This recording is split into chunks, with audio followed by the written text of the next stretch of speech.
तो ऑनलाइन जो भी पैसा कमाने के तरीके हैं उसमें से अभी तक आपको सबसे जेन्युइन और सबसे अच्छा तरीका कौन सा नजर आता है जो कि कोई भी पार्ट टाइम बेसिस पे कर सकता है? वैसे सिंगल वर्ड में आंसर देना मुझे लगता है इतना कुछ समझने के बाद ये सही नहीं रहेगा। मे भी दो या तीन, मे भी 2-3 चीजें हैं, पर मुझे लगता है कि जिस प्रोफेशन में हम लोग आ रहे हैं ना, आप एक देख के इंस्पायर होते हो। अभी संदीप सर ने बहुत होल्ड किया हुआ है, मैं लिटरली जब भी जो भी क्रिएटर्स आते हैं वही कहते हैं, और मुझे भी लगता है कि मुझे ये वर्ड बोल के जाना चाहिए। जो इन्होंने होल्ड किया हुआ है स्टेज में, अगर आज भी ये कर दे तो ये अपनी रूपरेखा बदल सकते हैं, पैसों से बदलना चाहे तो। मैं आपको लिटरली बता रहा हूँ। सो यूट्यूब एक बहुत अच्छा प्रोफेशन है, क्योंकि हम आप सब में से पता है लोग क्या सोचते होंगे हर बार कि भाई तू काम देना यार, काम दे, काम देख मैं करके दिखाता हूँ। यूट्यूब एक ऐसा प्रोफेशन, आप वीडियोस बनाइए। यूट्यूबर्स बनने के लिए लोग परेशान हैं कि सब्सक्राइबर्स कैसे बढ़ जाएं, व्यूअरशिप कैसे बढ़ जाए, बट मैं आपको बताता हूँ यूट्यूब एक प्लेटफॉर्म है। आज यूट्यूब बंद हो जाएगा, सर ने अपना प्लेटफॉर्म खोल तो लिया था, संदीप माहेश्वरी वही रहेंगे। इसलिए आप अपने आप को पहले बनाइए, अपनी नॉलेज को बूस्ट करिए। मुझे लगता है कि आप सब ज़्यादा इंस्पायर रहते हैं, सर को देखते हैं या मुझे या और भी क्रिएटर्स को, तो ये एक सही तरीका है अगर आप कहीं ना कहीं वीडियो मार्केटिंग फील्ड में जाएं। नॉट इवन यूट्यूब एक प्लेटफॉर्म है, इसके अलावा फेसबुक है, इंस्टाग्राम है, और भी प्लेटफॉर्म आएंगे इंडिया में आगे चल के। सो मेक श्योर आप अपने आप को वीडियो फ्रेंडली बनाएं, और यूट्यूब से आप अच्छा पैसा अर्न कर सकते हैं। मैं इसके पीछे एक और लाइन ऐड करना चाहूँगा कि लोग पूछते हैं जनरली सवाल कितना, तो मैं एक डॉट देना ही नहीं चाहता, कितने की कोई डेफिनेशन ही नहीं है। यहाँ पे लोगों ने यूनिकॉर्न बना डाले। यूनिकॉर्न एक एग्जाम्पल है जो आप सब देख पा रहे हो, जो हम देख पा रहे हैं, और हम तो इसी प्रोफेशन में हैं। मैंने ऐसे चैनल्स देखे हैं जिनके सब्सक्राइबर सिर्फ 1 लाख 1.5 लाख है, एंड दे अर्निंग करोड़ों रुपीस। तो मैं एक नंबर सेट नहीं कर सकता कि आप इतना बना सकते हैं। आपकी स्किल क्या है, उससे आप आगे बढ़ेंगे। तो यूट्यूब पैसा नहीं देगा, यूट्यूब एक प्लेटफॉर्म है आपकी स्किल को वहां पे निखारने का। आजकल के टाइम पे जैसे आपके भी 24 मिलियन सब्सक्राइबर हो गए और आपके भी 7 मिलियन, तो अगर अब जैसे मैं एक चैनल स्टार्ट करता हूँ तो मैं आपको किस नज़रिए से देखूँ कि क्या मैं अब उस पोजीशन पे पहुँच सकता हूँ 24 मिलियन या 7 मिलियन? क्योंकि मैं भी डिमोटिवेट हो जाता हूँ बड़े लोगों को देख के कि भाई किसी के ज़्यादा मिलियन सब्सक्राइबर हो गए। देखो सिंपल है, मैं जहाँ तक आपको समझ पा रहा हूँ जो आप कहना चाह रहे हो, आप देखते बहुत हो, कर कुछ नहीं पा रहे हो। तो सबसे पहली चीज़ क्या है कि ज़्यादा देखना बंद करो। अगर आपने संदीप सर को ही देखा है तो आपको लगता होगा, क्योंकि ना स्टूडेंट जो मिडिल क्लास फैमिली में होते हैं ना, हमें मोटिवेशन बहुत होता है। हमें पैसों की कमी होती है तो हमें मोटिवेशन हमसे उससे ऊपर उठ जाते हैं। तो ज़्यादा मत देखिए लोगों को, क्योंकि जब आप देखेंगे फोबिया, डर होगा कि यार मैं ऐसा कैसे कर पाऊंगा। क्योंकि जब मैंने खुद अपना करियर शुरू किया था तो मैंने हिमेश मदान की वीडियो देखी थी। मैंने कहा यार ये तो क्रोमा व्रोमा लगा के, भाई क्रोमा वर्ड तो पता ही नहीं था, पीछे गाड़ियाँ चल रही हैं वहीं खड़े हैं, कैसे? तो मैंने ये मेरे से नहीं हो पाएगा, जबकि वो बहुत आसान होता है। बहुत आसान है। Chroma is easy comparatively. ज़्यादातर लोगों को ये रहता है, थोड़ा घबराहट रहती है। तो ज़्यादातर लोगों को देखना बंद करिए, आराम से जो आपका रिसोर्स है, जो एबिलिटी है, जो आपके पास चीज़ें हैं, उसके अकॉर्डिंग आप क्या कर सकते हैं, बस उस पर जुट जाइए। हम शुरू करने से पहले ही बहुत बड़ा कुछ देख लेते हैं और देख करके बस वहीं रुक जाते हैं। ये सही तरीका नहीं है। What you need to do is कि हमेशा ये समझो कि मैं एक काम को कर क्यों रहा हूं। अगर YouTube पर आप कुछ वीडियोस बना रहे हो तो अगर आपका मकसद ये है कि मेरे को बहुत बड़ा हो जाना है, उसकी कोई गारंटी नहीं है कि बड़े हो गए नहीं हो गए। उसका बेस्ट केस सिनेरियो देखो, वर्स्ट केस देखो। बेस्ट केस क्या है कि हो सकता है कि आप बहुत बड़े हो जाओ, क्योंकि कोई और हुआ है तो आप भी हो सकते हो, पॉसिबिलिटी है। वर्स्ट केस सिनेरियो क्या है? ऐसे भी बहुत सारे चैनल्स हैं जिन्होंने बहुत कोशिश करी बहुत टाइम तक और नहीं सक्सेसफुल हो पाए। हर फील्ड में होता है। दुनिया की ऐसी कौन सी फील्ड है जहां पर ऐसा नहीं होता है? एंट्रेंस में भी तो होता है, एंट्रेंस एग्जामिनेशन में भी तो यही होता है, हर एक का थोड़ी ना हो जाता है। तो वर्स्ट केस सिनेरियो क्या है कि YouTube पे आपने 1 साल तक पार्ट टाइम बेसिस पे दिन का आधा 1 घंटा लगाया, वीडियोस डाली और कुछ भी नहीं हुआ, तो आपका गया क्या? ये बेटर है या फिर ये है कि डेली 1-2 घंटा आप बैठ करके इंस्टाग्राम पे रील्स देख रहे हो, टाइम पास कर रहे हो, यानी कंटेंट को कंज्यूम कर रहे हो? कंटेंट को कंज्यूम करना बेटर है या कंटेंट को क्रिएट करना बेटर है? इसको ऐसे देखो ना कि एक ब्रेक है बीच में, कि अगर मेरे को दिन में 6 घंटे 8 घंटे पढ़ाई करनी है तो दिन में 1 घंटा है मेरा ब्रेक का। पढ़ाई मुझे पसंद नहीं है लेकिन ये क्रिएट करना मुझे पसंद है क्योंकि ये मेरे इंटरेस्ट की चीज है।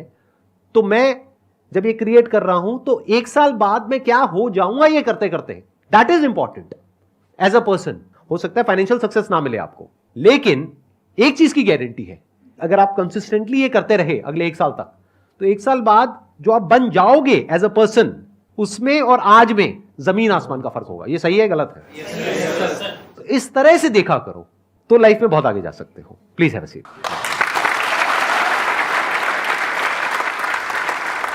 मेरा यही क्वेश्चन है आपसे कि जी। ये पैसिव इनकम जो है, जी। ये टर्म आपको कहाँ से पता लगी? ये terms on the going on YouTube मुझे लगता है सर। अच्छा, बाद में पता लगी, आने के बाद। मुझे लगता है कि कोई अगर यूट्यूब पे लाइक वीडियोस बनाता है, वो स्टूडेंट और जो नहीं बनाता है, उन दोनों की सोच में बहुत फर्क रहता है। राइट। जब भी आप मिलें किसी भी अपनी सेम एज के यूट्यूबर्स से मिले, और आप किसी सेम एज खुद को रखिए, आप हमेशा अपने आप को इंटेलिजेंट ही समझते हैं तो किसी बाजू वाले को रखिए, आपको दोनों में बहुत डिफरेंस दिखेगा। तो मुझे लगता है लाइफ में कुछ भी ना करें, एटलीस्ट वीडियोस बनाना जरूर शुरू करिए। तो मैंने जब वो शुरू किया, मैंने बहुत नए नए वर्ड सीखे, एंटरप्रेन्योरशिप, पैसिव इनकम, और लिटरली आज 7 साल हो गए, मैंने 7 साल अपने आप को दिए, तो ये सब चीज़ें मैं कर पा रहा हूँ। तो मुझे लगता है कि ये कोई बहुत बड़ी चीज़ नहीं कर ली मैंने। आप सब भी अगर वो टाइम स्पेंड करेंगे, शिद्दत से मेहनत करेंगे, तो जरूर कर लेंगे। हेलो सर, अभी मैंने एक यूट्यूब चैनल बनाया है। मतलब मेरे फ्रेंड ने मुझे सजेस्ट किया था जी। कि आप एक यूट्यूब चैनल बनाइए एजुकेशन का, क्योंकि ना मेरे नोट्स और राइटिंग को देख के सब लोग ये बोलते हैं कि आप अच्छा लिखते हो और अच्छा मतलब आपका नोट्स है, तो आप मतलब बना सकते हो। तो सर अभी मैंने उस पर 3 शॉर्ट्स ही डाले हैं सिर्फ, और लेकिन मेरे को लगता है कि ना एजुकेशन के ऊपर बहुत कम व्यूज़ आते हैं। आजकल लोग ना सिर्फ रील्स देखे जा रहे हैं, या फिर एजुकेशन को मतलब वो रिलेटेड टू एजुकेशन बहुत ही कम देख रहे हैं। तो मैं आपसे पूछना चाहूँगी कि मैंने अभी 3 ही शॉर्ट्स डाले हैं, तो मैं उसे कंटिन्यू करूँ या फिर मतलब रोक दूँ? आपकी प्रॉब्लम ये है कि आपको ये लग रहा है कि जो एजुकेशन से रिलेटेड कंटेंट है यूट्यूब पर, उस पर व्यूज़ कंपैरेटिवली कम आते हैं। आपको ये लग रहा है कि जो इंस्टाग्राम रील्स है या यूट्यूब शॉर्ट्स है, वहाँ पर तो व्यूज़ आते हैं जो एंटरटेनमेंट के लिए होते हैं, लेकिन एजुकेशन पे व्यूज़ कम आते हैं। तो अगर आपको ये लग रहा है, तो सबसे पहले तो इसको वेरीफाई करिए, इज इट अ फैक्ट और it's just your own point of view. दोनों में बड़ा फर्क होता है। मुझे ऑनेस्टली बताओ, मुझे अभी नहीं पता है। आपको आइडिया है? मुझे आता है, मैं आपको एग्जांपल दे देता हूँ सर। हाँ। आप देख लीजिए, कुमार गौरव करके चैनल है उत्कर्ष क्लासेस पे, 1.5 लाख उनके टारगेट्स होते हैं, सुबह के बच्चे लाइव पढ़ते हैं। तो ये मिथ है कि एजुकेशन पे व्यूज नहीं आते। हाँ, आप किस वे में व्यू चेक करते हैं कि इंस्टेंट व्यू आए, मैंने वीडियो डाली और उस पर मिलियंस में जाने चाहिए, तो फिर आप हमेशा फ्रस्ट्रेटेड रह जाएंगे। तो सबसे पहले तो व्यूअरशिप एजुकेशन में बहुत है। मेरे माइंड में भी एक नाम आ रहा है अभी जो यहाँ पर आए थे, Khan sir ji. Again he is creating education related content और व्यूज कम नहीं है उनके चैनल पे, बहुत ज्यादा है। पहला लाइव का मैंने आपको बता दिया कितना डिफिकल्ट होता है लाइव आके 1.5 लाख लोगों को लाइव में रखना। दूसरी बात, रिकॉर्डेड मोड में आ जाइए, सर ने बता ही दिया है, खान सर को देख लीजिए कितनी वीडियोस वायरल हैं उनकी, वायरल सर कितने मिलियंस में व्यूज हैं उनके। सो एजुकेशन चैनल में बहुत व्यूज है, काफी अच्छा व्यूज है। और एजुकेशन चैनल पे इंस्टेंट काउंट मत करिए, उसके ऑल ओवर व्यूज काउंट करिए, मिलियंस में मंथली कितने व्यूज आते हैं। एजुकेशन में बहुत सारे लोग हैं जो अलग अलग तरह से कंटेंट क्रिएट कर रहे हैं, लेकिन आपका क्या कोई ऐसा यूनिक स्टाइल है जिसको देखने में लोगों को मजा भी आए और कुछ सीखने को भी मिले? तभी तो व्यूज आएंगे, तभी तो कुछ अलग होगा ना। और वो आपका अपना स्टाइल होना चाहिए। किसी को कॉपी करोगे तो गड़बड़ हो जाएगी। जब असली मिल रहा है वहां पे, तो कोई नकली क्यों लेगा? तो आप देखो कि उसको कैसे ऐसा कुछ बना सकते हो कि आपका अपना एक यूनिक स्टाइल बन जाए, जिसको देखने में लोगों को over a period of time मजा आने लग जाए। ये सोचना होता है, ये हम कभी नहीं सोचते। हम क्या करते हैं, 2 गलतियां करते हैं। एक तो बहुत ही जल्दी सक्सेस को एक्सपेक्ट करते हैं।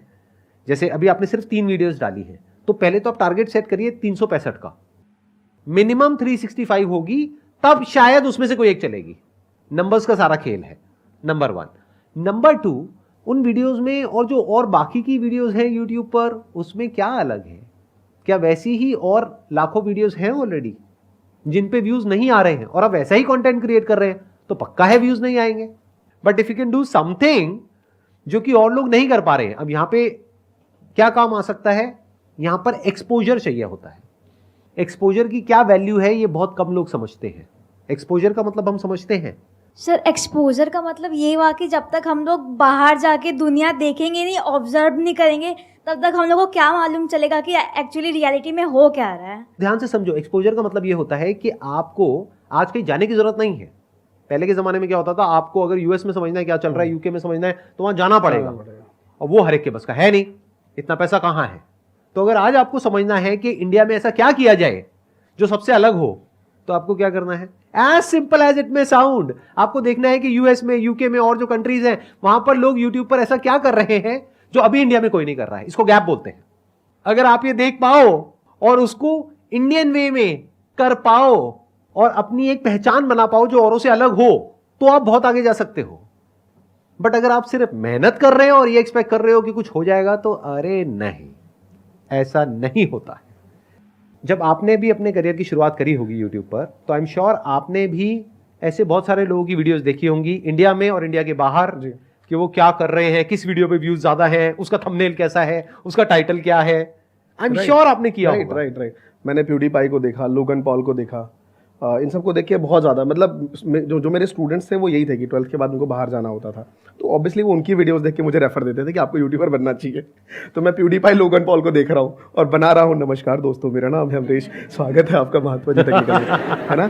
तो इस टाइप के, लेकिन वही वर्ड्स कैसे चेंज हुए जो आदि की, अभी ये वर्ड्स कितने वो थे, थोड़ा हम फन कर रहे हैं, हम भी फन कर रहे हैं, बट ये वर्ड्स जब on the way of time लगा तो वो ऐसे बोलना चाहा कि नमस्कार दोस्तों, मेरा नाम है अमरीश और स्वागत है आपका संदीप माहेश्वरी शो में।